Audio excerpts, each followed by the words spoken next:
10 € offerts et votre premier dépôt doublé avec le lien en description. Le Barça va-t-il gagner la Ligue des Champions? Et les amis, j'espère que vous allez tous très bien, très content de vous retrouver les gars dans 4 jours. C'est les quarts de finale de Champions, donc on poursuit et on clôt sur les prochaines 24 heures notre série, mini-série top 8. On a passé en revue pour l'instant Aston Villa, Dortmund, Arsenal, l'Inter, le Paris Saint-Germain et hier on a fait le Real Madrid. Il est l'heure de parler du Barça. Alors, ouais, ce Barça-là, c'est une question très très intéressante parce que c'est un plaisir absolu de parler du Barça et d'analyser le Barça en 2024-2025. Pourtant, ça faisait un moment que le Barça n'était plus un acteur important de la Champions. Depuis leur dernier sacre en 2015, ça fait déjà 10 ans.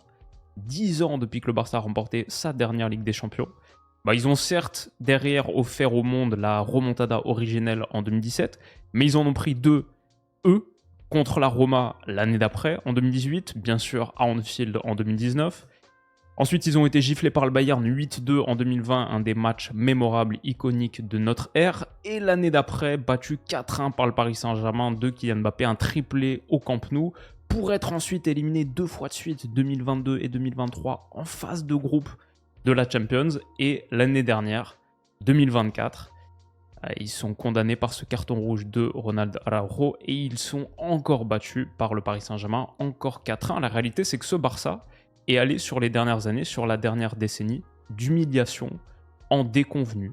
Leur parcours européen est un parcours de la croix et de la bannière. C'est très compliqué pour eux et ils ont quasiment disparu du paysage de cette compétition jusqu'à cette année. Où, sous Flick, le Barça a tranquillement fini 2e sur 36 de la phase de Ligue avec de très loin la meilleure attaque de cette phase de Ligue. Ils ont encore la meilleure attaque de Ligue des Champions aujourd'hui, 32 buts, même en ayant joué 2 matchs en moins, même en ayant joué par rapport à Real, Bayern, Dortmund, 2 attaques qui sont proches, pas de phase de play-off. Donc très très fort le Barça offensivement. Ils ont bien sûr fait marquant exploser le Bayern, l'ancien club d'Hansi Flick, 4-1, un début de revanche peut-être en Europe pour les Catalans. Et ils ont été placés en plus dans une partie de tableau un peu plus abordable que les autres, peut-être Benfica en 8e, Dortmund désormais en quart, qui est clairement pas la meilleure équipe de ce top 8, on en a parlé l'autre jour. C'est simple, le Barça a plus perdu un match de football en 2025. Depuis décembre 2024, ils n'ont pas perdu, ils sont sur une série de 18 victoires, 3 nuls, 0 défaites. Est-ce que les étoiles sont en train de s'aligner pour que 10 ans plus tard, le Barça revienne au premier plan en Europe et remporte à nouveau la Champions? Alors, la réponse c'est oui pour les bookmakers qui en font la première équipe, la favorite de cette compétition, comme on a dit, à égalité avec le Paris Saint-Germain. 4,25 pour la victoire finale du Barça. Ils sont nettement favoris aussi de leur affrontement en quart de finale contre Dortmund. 1,20 pour la qualification du Barça. Et Opta Analyst est plutôt d'accord, il les envoie à 80% de certitude en demi-finale, à 41,5% de chance en finale, et personne n'est au-delà des 20% de chance d'aller remporter le trophée, à part donc ce FC Barcelone. Est-ce que le Barça va gagner la Ligue des Champions? Qu'est-ce qui pourrait les en empêcher? Passons en revue force-faiblesse, comme on a l'habitude de faire. Et le premier groupe de force, avec le Paris Saint-Germain, on avait parlé des 5 lions. J'ai pas de métaphore de science physique pour vous, mais le sorcier Hansi, il a fait quelque chose de similaire à Luis Enrique. Il a installé des principes de jeu très très forts qui fait du Barça peut-être le projet de jeu le plus riche et le plus varié du continent. Ils ont quasiment tout. Ils ont la pression, bien sûr, c'est des tarés absolus de la pression. On les voit presser sur 6 mètres. On les a vu presser contre Girona l'autre jour, encore une fois, très très haut. Quasiment tout le monde, à part le gardien dans la moitié de terrain adverse. Et ils font les efforts. Je vois par exemple Lamine Yamal qui est capable de faire des courses comme ça, de dézonage pour aller presser le porteur de balle et récupérer des ballons hauts, comme ici. Je les vois faire les efforts en repli défensif aussi. C'est une équipe qui court beaucoup, ce Barça. On voit Hansi Flick demander les efforts. Et bah ouais, ils obtempèrent, ils sont là. Koundé, Frenkie pour bloquer la transition de l'Atlético. Ça, c'était l'autre jour en demi-finale de Coupe du Roi. Et finalement, le retour de Fermin Lopez permet au Barça de récupérer le ballon. Ils ont cette pression. Ils ont aussi la possession. C'est la 4e équipe avec le plus gros volume de possession de Champions, avec le Bayern, City et Paris qui fait mieux. C'est les 4 équipes en gros très axées possession qui sont à 60% ou plus de possession. Et en Liga, 67% de possession. de très très loin les leaders de cette catégorie. Malgré ça, ce que je trouve hyper intéressant avec ce Barça fliquin, ok, ils ont la possession, mais ça ne les empêche pas d'être extrêmement verticaux quand ils en ont l'opportunité. Et ils cherchent souvent cette opportunité. Ça peut être en transition, par exemple, récupération ici de Frenkie de Jong dans les pieds Colchonero. Rafinha en une touche, immédiatement, il va aller chercher la longue oblique extérieure du pied pour alerter Lamine Yamal et générer tout de suite une attaque rapide, tranchante, dangereuse. On voit Rafinha qui poursuit l'effort ensuite pour créer un 3 contre 2, être à la conclusion potentielle de cette action. Le Barça n'hésite pas à être extrêmement fulgurant, rapide à la récupération. On voit ici Pedri, ballon qui vient d'être gagné. Regardez, Inigo, Cubarsí demandent, disent « Ah, là-bas, il y a Rafinha dans la profondeur. » Rafinha dans la profondeur, c'est toujours une menace potentielle. C'est une véritable invention, un bel ajout de ce flic, de ce Barça fliquin. Mais il décide d'aller plutôt alerter plein axe Lamine Yamal. Le décalage va être créé plus tard sur Rafinha. Pedri, Yamal, Rafinha, des joueurs qui sont extrêmement forts techniquement, mais aussi orientés vers l'avant. Et nul plus, sans doute, que le Phoenix Rafinha, qui est là pour le coup. But sur le portier. Mais que ce soit sur transition, comme on le voit ici, juste à la récupération du ballon, ou même sur attaque placée, entre guillemets, plus positionnelle, on peut partir d'un tempo un petit peu plus calme. Et regardez, Cubarsí, tout de suite, il y a une petite poche d'espace dans le dos de la ligne de Valladolid, et bah pourquoi pas alerter, c'était en début de saison, pourquoi pas mettre un petit ballon pour Rafinha, superbe contrôle orienté, la finition ensuite est délicieuse. Le Barça a cette arme désormais et ils le font sur jeu placé haut, comme ici avec Cubarsí. Ils peuvent le faire sur jeu placé bas, si Baldé a un petit intervalle dans lequel foncer, percer et transmettre un ballon intérieur ici comme pour Fermin Lopez, et bah derrière, le Barça n'est plus du tout dans cette optique de contrôle, redoublement de passes, installer son jeu positionnel, les séquences de 20 passes que privilégie par exemple Pep Guardiola. Si c'est possible d'aller faire mal en 3 passes, et bah c'est ce qu'ils vont choisir de faire. Et pareil, contre Girona il y a quelques jours, Koundé, hop, Eric Garcia, pour qui? Pour Lamine Yamal, en une touche. On ne cherche pas de troisième homme, on ne cherche pas à s'installer tranquillement. Si en une touche, une déviation, on peut la mettre à Koundé. Ça, c'est des séquences du Barça 2024-2025 qui sont assez novatrices par rapport au style traditionnel, classique du Barça. Et on les a vues tout au long de la saison. Toutes les vidéos qu'on a fait, on aurait pu sortir 1000 screenshots de ces vidéos. C'est systématiquement la même chose. Et parfois, c'est même un peu trop rapide. Peut-être ici que Fermin, à la conclusion de cette action, n'est pas obligé d'aller tenter une frappe à 25 mètres. Il y a peut-être un décalage à aller mettre ici, mais regardez le niveau de projection. Je pense que c'est Gérard Martin ici qui se projette à gauche. Tout ça, c'est ce que le Barça fait super bien. Et je vois même des moments comme ça qui sont extrêmement révélateurs. Où par exemple, Eric Garcia en pivot ici est servi. Et il va tenter le contrôle, jambe éloignée, le réussir, se mettre dans le sens du jeu. Il bat la première ligne. Et derrière, c'est quand même Eric Garcia. Il envoie un extérieur pied droit plein axe pour Lewandowski qui a plongé dans le dos. Et c'est une situation extrêmement dangereuse. Si le Barça peut passer par l'axe, si le Barça peut être tranchant, laser, ils le font. C'est cette machine qu'a inventé Hansi Flick qui a la pression, la possession, mais aussi énormément de verticalité. Et on a vu Eric Garcia le faire en seconde période, c'est Frenkie de Jong ici sur ce ballon. Pareil, le contrôle en pivot, l'orientation, sens du but et un 3 contre 2 quasi généré. Ici, Lewandowski va finir pour marquer le 3-1 du Barça. Donc, pression, possession, verticalité. Quatrième élément, risque. Ça, c'est beaucoup plus visible côté Barça que côté PSG de Luis Enrique. La ligne du hors-jeu, c'est une image qu'on voit quantité de fois par match, 10 fois par match, 5 fois ou plus, 5 fois cette saison, ils ont généré 10 hors-jeu ou plus. Contre Osasuna 10, Alaves 11, Mallorca 11, Alaves encore 11, le Real 12, on se souvient, cette victoire 4-0. Ça, c'était un énorme match, un énorme succès. 12 hors-jeu. Et il y a 3 autres matchs à 9 hors-jeu. Il y a 5 matchs à 7 hors-jeu. Multitude de matchs, 7 matchs à 6 hors-jeu. Le Barça est clairement l'équipe qui génère le plus de hors-jeu du monde. Et je pense plus de hors-jeu de l'histoire récente. Ils placent leur ligne extrêmement haut. Inigo Martinez fait souvent très bien les petits pas d'ajustement. Et c'est comme ça qu'ils ont décidé de défendre haut et avec une ligne basse qui prend un maximum de risques. Mais honnêtement, ils le font plutôt pas mal. Et par exemple, l'autre jour, en Coupe du Roi, Sorloth, ici, servi, il marque le but de l'égalisation, mais les petits pas d'ajustement avaient été bien faits et ce sera refusé. Ça aussi, c'est des images qu'on voit semaine après semaine côté Barça et ça marche très bien pour eux. Ok, le sorcier Hansi a inventé tout un tas de choses, mais il est aussi servi et il a aussi développé une attaque incendiaire. Le Barça cette saison Rafinha, 45 buts plus assists. Lewandowski, 41 buts plus assists. Lamine Yamal, 30 buts plus assists. Rafinha est bien sûr le meilleur buteur de la Ligue des Champions avec 11 buts. Honnêtement, c'est même pas ce qui m'impressionne le plus. Et c'est même pas le fait qu'il soit aussi le meilleur passeur qu'au meilleur passeur avec CDK, Zappacosta, Brandt et Hakimi, 5 passes D. C'est même pas ça qui m'impressionne le plus. C'est sur ces 11 buts, aucun penalty. Et alors là, il met une distance absolue à tout le monde. On a par exemple Rafinha qui a 11, Kane 10, Guirassy 10. Mais si on passe au but sans penalty, Rafinha 11 toujours.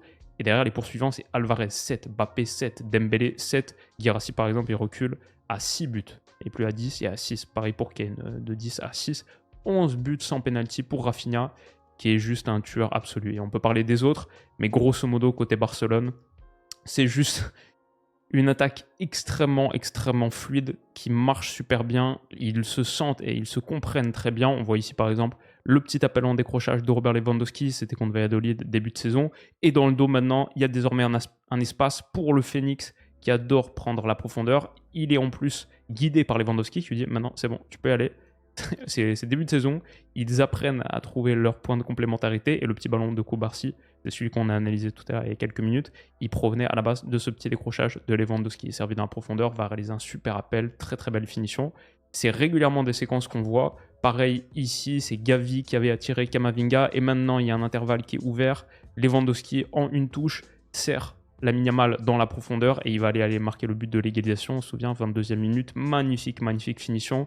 Lewandowski, Rafinha, Lamine Yamal, c'est un triangle extraordinaire, un triangle absolument incendiaire. Et la prise de profondeur de Rafinha est toujours une menace, le jeu de déviation de Robert Lewandowski est toujours une menace. Et son but l'autre jour contre l'Atlético Madrid, je pense, a rappelé au monde qu'il était encore un grand buteur. Il a raté quelques buts tout faits, c'est pas la meilleure version de Robert Lewandowski. Après, la meilleure version de Robert Lewandowski est quand même un gars qui mettait des quintuplés en 9 minutes. Mais ça, ce but contre l'Atlético Madrid, il nous a rappelé que servi comme ça, jeu aérien, le contrôle poitrine, la protection de balle et derrière la finition pied gauche pour remettre le Barça dans ce match. Ils viennent de prendre le 2-0 à 20 minutes de la fin, ils finissent par emporter ce match 4-2. On s'en souvient en Liga, match très important qui pourrait être décisif pour le titre. C'est Lewandowski qui les a remis dedans. Il y en a d'autres qui ont fait de gros matchs, mais Lewandowski, ce geste de lumière, c'est encore un top attaquant et qui a 38 buts toutes compétitions confondues cette saison, marqué contre Girona aussi dans cette position de contorsionniste. C'est pas le meilleur Lewandowski, ça reste Robert Lewandowski. Et on n'a même pas parlé encore de Lamine Yamal qui est le serrurier ultime. On a parlé de l'horloger tout à l'heure, mais l'enfant béni Yamal, c'est un crocheteur de serrure extraordinaire par la passe, les petits ballons lobés comme ça par-dessus. Pour Jules Koundé, avec lequel il a développé une top entente, le but contre l'Atlético Madrid de la qualification en demi-finale l'autre jour, ça vient quoi? D'une passe parfaite comme ça qui brise 2 lignes dans l'intervalle. Quel geste pour permettre à Ferran Torres de marquer un but. Et ensuite, ces incursions comme ça, depuis le côté, qui rendent fou tout le monde. Il peut déclencher, il peut transmettre, comme ici à Pedri. Lamine Yamal, il a absolument tout dans son jeu. Il a la fameuse passe L2, mais il a aussi les dribbles. Je pense Lamine Yamal, en face de toi, c'est le scénario absolument cauchemar. Et peut-être on sous-estime son nombre de dribbles parce qu'il met une vitesse à absolument tout le monde. Sur les 5 championnats majeurs, 113 dribbles réussis cette saison. C'est quasiment 20 de plus que le deuxième. Et le deuxième, c'est quand même Jérémy Doku. Il n'y a pas un meilleur dribbleur en Europe cette année que Lamine Yamal.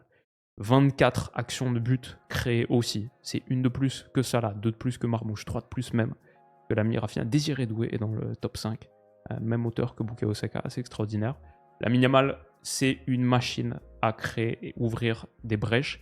Et en plus, il fait le travail défensif.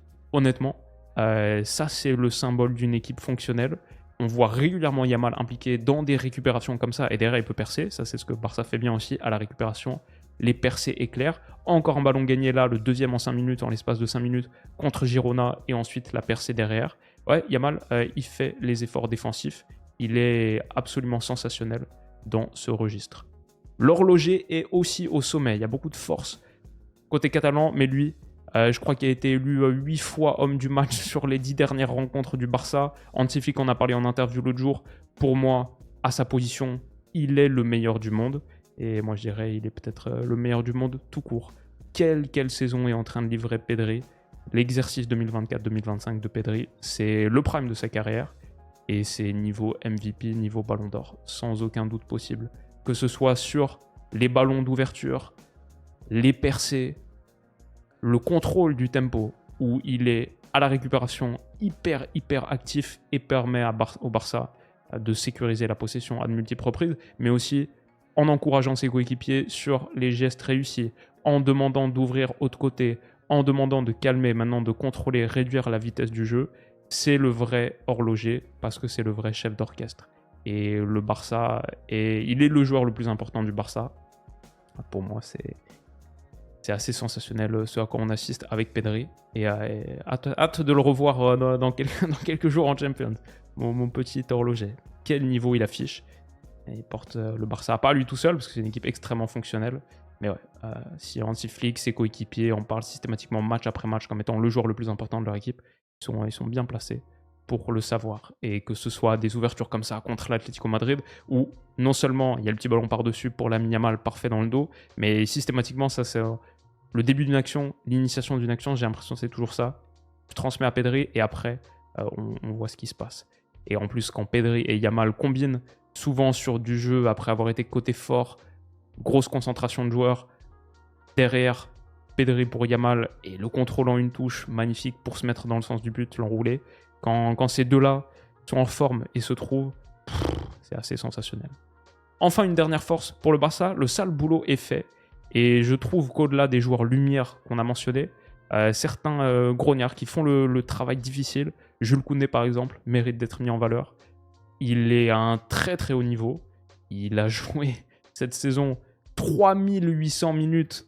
C'est un des joueurs les plus importants dans ce league, celui qu'il a le plus utilisé en tout cas. Et même sur le volet offensif, même dans le dernier tiers, je le trouve de plus en plus pertinent. Il a développé sa complicité avec Lamine Yamal. Il a même l'autre jour sorti une petite passe flip-flap comme Yamal en a l'habitude. Magnifique. Entre les jambes pour le servir. Et derrière, c'est dangereux. On voit aussi des 2 contre 1 qui sont générés parce que Koundé, il relâche pas ses efforts. Baldé, on en a parlé l'autre jour. Je sais pas comment il fait pour jouer autant, courir autant. C'est un volume athlétique impressionnant. Et quand Yamal ici pense qu'il est en 1 contre 1, non, c'est un 2 contre 1 qui est créé. Et une occasion très dangereuse pour le Barça ici. Contre Girona. J'ajouterais aussi Inigo Martinez, moins attendu cette saison, et pourtant, très belle saison qu'il est en train de faire dans le leadership de la charnière, le leadership de la dernière ligne. Ouais, belle saison de sa part, et il y a beaucoup de joueurs qui se mettent en évidence dans ce Barça, pas que les joueurs lumière. Si on doit mettre en lumière quelques lacunes toutefois, peut-être qu'ils sont pas tout à fait tueurs. Ça, c'est en Liga, par exemple, Lamine Yamal et Rafinha sous-performent légèrement leur XG. Bon, pour le coup, Rafinha les surperforme énormément en Champions. C'est pas la fin du monde, mais ce Barça qui est la meilleure attaque d'Europe avec 82 buts marqués, je pense que s'ils étaient une équipe, s'ils étaient des assassins dans la surface de réparation, ils seraient peut-être déjà à 100 buts en championnat. C'est une équipe qui a un volume offensif spectaculaire et qui du coup peut se permettre peut-être de gâcher pas mal de situations. Ça les empêche pas de gagner des matchs 7-0, 5-1, etc. Mais c'est surtout leur volume énorme qui fait qu'ils sont une attaque dévastatrice, parce qu'ils pourraient finir un petit peu mieux si on devait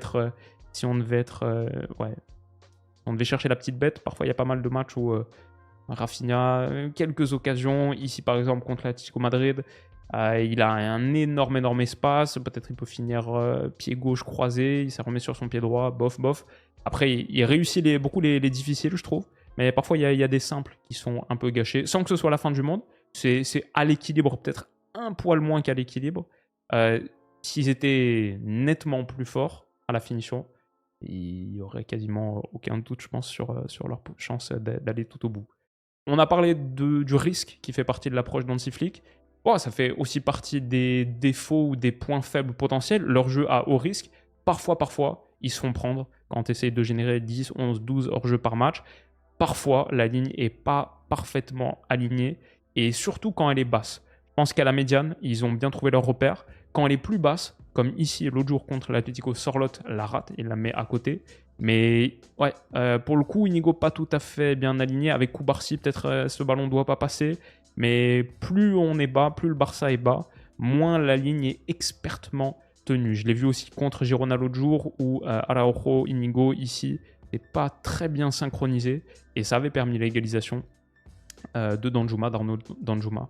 Donc ça fait partie des points de vulnérabilité. Ça a toujours été le cas des équipes anti-Flick. Le Bayern 2020, une des meilleures équipes, top 5 équipes de ce début de millénaire. C'était aussi ça. Ouais, ils battaient des équipes 8-2, 7-1, 7-3. Mais c'est pas grave, ils se rattrapaient sur le volume offensif. En revanche, ouais, ils concédaient quand même pas mal de choses.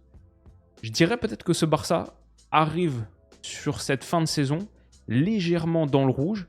Alors, c'est loin d'être la fin du monde, mais peut-être qu'il pourrait avoir des difficultés sur la gestion des minutes. Je vois 8 joueurs qui ont disputé plus de 3000 minutes, toutes compétitions confondues. Et c'est un effectif qui n'est pas si fort que ça sur la profondeur, en tout cas à certains postes clés. Ils sont peut-être qu'à une blessure près de voir leur saison dérailler totalement. Si tu perds Koundé, Pedri, Rafinha ou Yamal, ou Lewandowski, 5 des 6 joueurs les plus utilisés, dur d'imaginer comment tu les remplaces et tu conserves le même niveau de qualité. Après, peut-être on peut dire ça pour toutes les équipes du monde, peut-être n'importe quelle équipe du monde qui a Pedri, Yamal, Koundé qui les perd, ça va forcément être difficile. Mais par exemple, Koundé, 3800 minutes, il y a un seul joueur du top 8 là, des quarts de finalistes de Champions, un seul joueur, toute équipe confondue, qui fait plus de 3800 minutes cette saison. On en a parlé hier, l'importance de Fede Valverde, ouais, c'est lui, l'Uruguayen, qui a 3829. 46 matchs déjà joués par Koundé, on est début avril, il reste encore 2 mois de compète. Peut-être que ce Barça tire un petit peu trop sur la corde, et ça pourrait poser des problèmes, surtout que le style Flick est assez éreintant aussi. Donc c'est une légère alerte que j'ai. Je vois un Yamal parfois qui a l'air un peu cuit sur certaines fins de match. Et à 17 ans, il a déjà 3338 minutes. C'est beaucoup. Bon. Ensuite, il y a l'environnement. Enfin, l'environnement. Ouais, ça peut commencer à peser au bout d'un moment, ces trucs de est-ce que tu réussis à inscrire tes joueurs. Je trouve que le Barça navigue plutôt pas mal la situation. Du point de vue des joueurs, ils sont assez focalisés sur ce qui est important, mais juste au niveau individuel, un gars comme Dani Olmo, j'imagine, semaine après semaine, ça pourrait avoir un rendement sur son niveau de performance si l'histoire continue d'épaissir, si continue d'y avoir des soucis par rapport à ça. Peut-être que ça pourrait peser légèrement dans les têtes.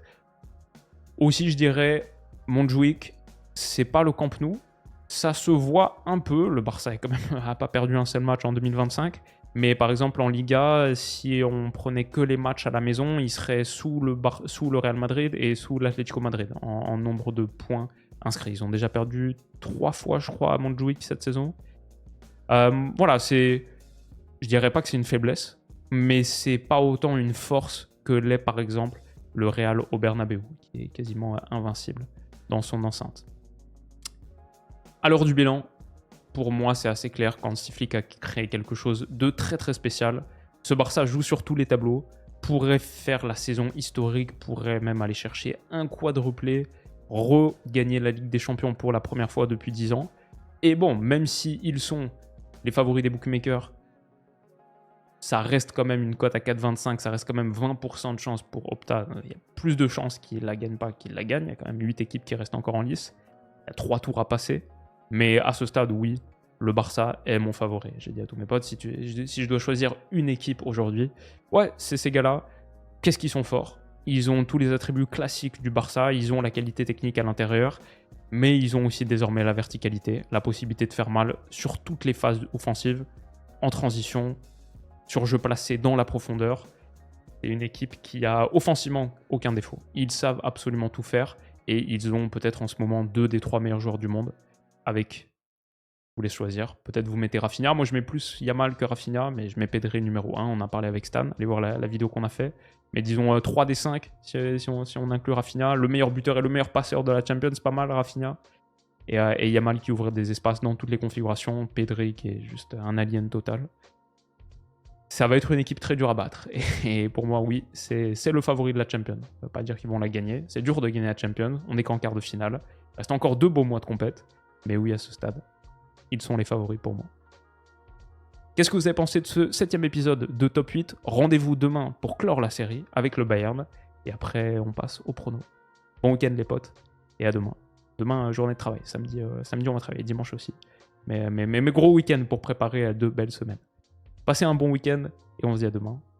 Bisous.